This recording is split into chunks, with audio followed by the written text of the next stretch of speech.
yang anak pertama saya, Adam, itu kalau dibangunin memang lumayan susah, ya kita harus gendong, terus sampai ke bawah kadang-kadang dia makan sambil merem. Kadang-kadang pakai kacamata hitam biar nggak silau gitu kan.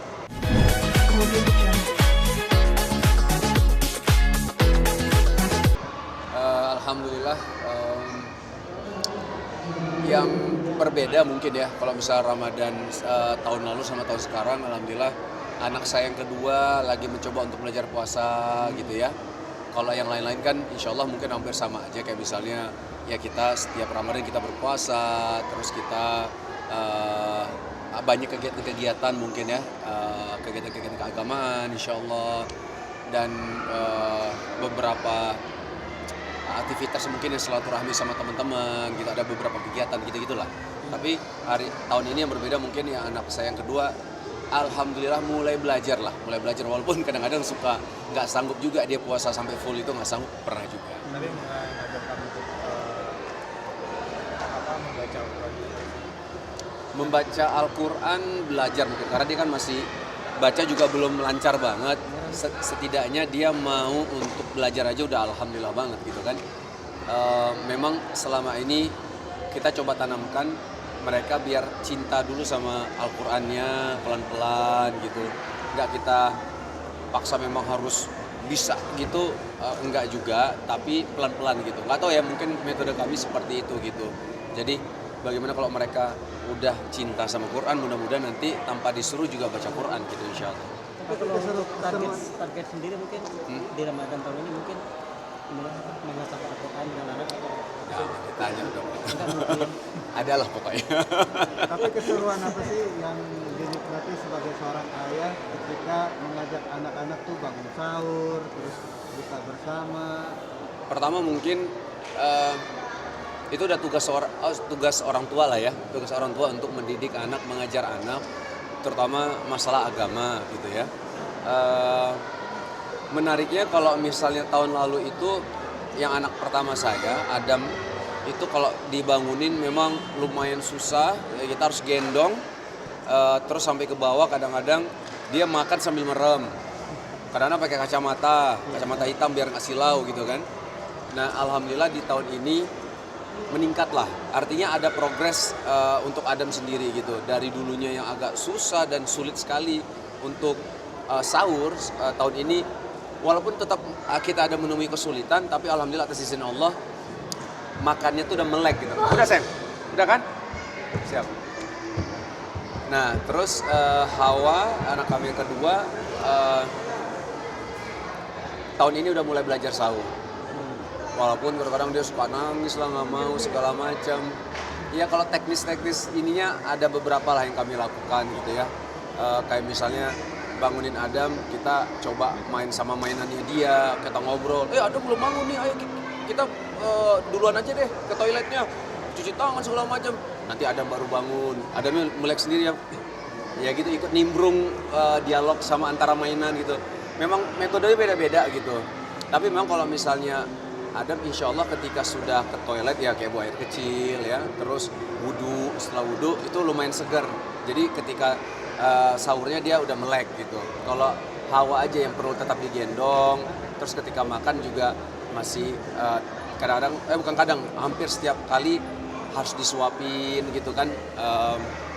Ya kayak gitulah. Cuman kalau dibilang keseruan, nikmatin aja lah proses-proses kayak gininya. Karena mudah-mudahan ya harapan kami nanti ketika mereka sudah mulai sendiri melakukan sahur gitu ya, tanpa harus bangunnya, mudah-mudahan kami dapat pahala dari ajaran yang kami sudah terapkan kepada anak-anak insya Allah. Mengingatkan waktu kecil seperti itu dulu nggak sih? Ketika dibangun Iya juga. susah gitu kan? Baru paham juga kenapa orang tua dulu sabar ya sama kita ya. Bahasanya baru ngeh juga. Kita kan baru ngeh kadang-kadang kalau kayak ya Allah, pantesan orang tua pahalanya banyak ya. Ternyata pahala sabarnya tuh luar biasa banget gitu loh. Jadi makin sayang sama orang tua gitu. Memang kerasa gitu ketika kita ngalamin sendiri kan. Dan ya Masya Allah lah, semoga Allah merahmati dan selalu menjaga orang tua kita ya. Karena banyak banget pahala yang atau amalan yang dilakukan oleh orang tua atau kebaikan dilakukan oleh orang tua untuk kita gitu loh. Dan kita dulu nggak nyadar kan, dulu kita nggak nyadar, sekarang kita baru nyadar ketika kita punya anak-anak kayak gini sekarang. Banyak yang dilakukan untuk memberikan reward. Dilakukan juga nggak sih? Ada juga. Apalagi maminya udah ngomong duluan, nanti kalau sebulan full untuk Adam ya, gitu ya. Karena Hawa udah bolong kan. Adam nanti ada hadiah ya kalau kamu full gitu kan. Cuman selain reward berupa bahasanya ya apapun itu, kita juga tanamkan kepada anak bahwa ada reward yang paling besar loh, yaitu reward dari Allah. Itu kita coba sampaikan juga bahwa apapun yang kamu dapatkan, pertama misalkan mainan gitu, kita kasih tahu ini hadiah dan nikmat kamu dari Allah loh gitu kan. Atau dan ada yang lebih besar lagi, yaitu pahala yang Allah kasih kepada kamu, itu pahala itu nikmat yang paling besar sebenarnya. Jadi reward yang paling besar. Jadi kita harus tanamkan itu juga, setahu kami ya kayak gitu. Karena kan yang diajarkan dari ustadz kepada kami juga kayak gitu. Maksudnya kita harus kasih tahu bahwa ada reward yang paling besar, yaitu dari Allah. Jadi nanti mudah-mudahan anak kita tuh tidak hanya berharap karena masih kecil berharap mainan, mudah-mudahan nextnya nanti kan mereka berharapnya yang paling penting reward dari Allah gitu. Kayak gitu sih. Mas, kalau untuk mengatur buka bersama gimana kan? Ada kita sudah malam kita sekarang nih buka puasa di lokasi. Kalau buka puasa bareng istri anak itu biasanya mengatur waktu gimana? Buka puasa sama Kan hari ini anak dari ikut Ya. itu gimana? hari ini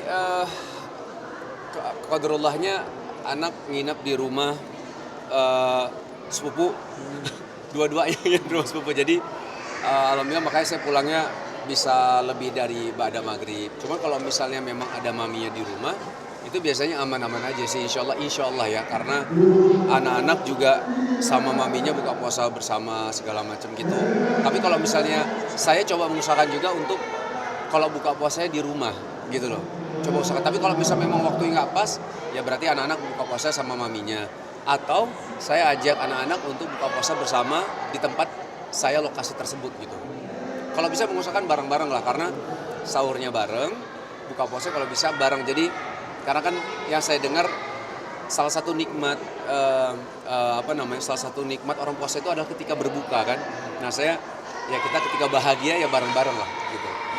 Tapi biasanya ada menu-menu request gitu nggak sih mas? Nggak ada sih, nggak ada. Ya Mas sahur mungkin. nggak ada sih. Kalau sahur kayaknya harus ada nasi ya.